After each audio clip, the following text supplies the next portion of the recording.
The most incredible part of our being gone was not the fact that this crazy weather rolled into Scotts Valley, and I'm sitting with dinner last night and I get this tornado warning on my phone, and I had to ask myself, like, is this a warning for Kentucky or is this a warning for, back home? And it was for here.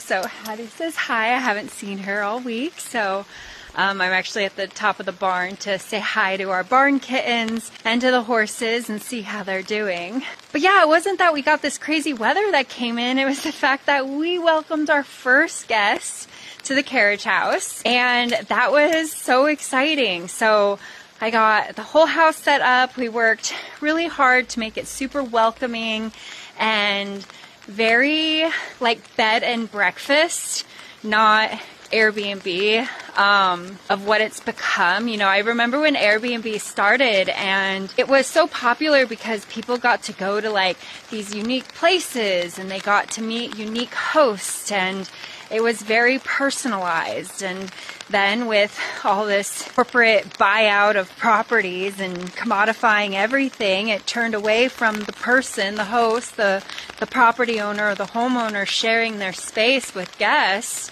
as a way to connect with others. And it became more of this like replacement for a hotel. And, corporations started buying up properties and filling them up with cheap builder grade furniture and then listing them for, huge prices on Airbnb where, you're not really getting a welcoming stay. You're just at a sterile environment. And well, as my horse in the background, there's nothing sterile here except for maybe in the house where we, of course clean to Airbnb's standards. But yeah, so as we were gone, we got to welcome our first guests to the property.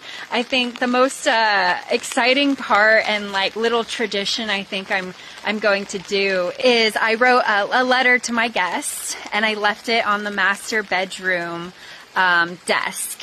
And I also got a new guest book, and I wrote the first entry of the guest book, really welcoming people to the space and asking them to leave their story in this book so that, our guest book here doesn't become just this list of names and thank you for the lovely stay, but rather like, who were you when you came here and who are you now that you're leaving? Because that's what this place is to be. It's a place of transformation.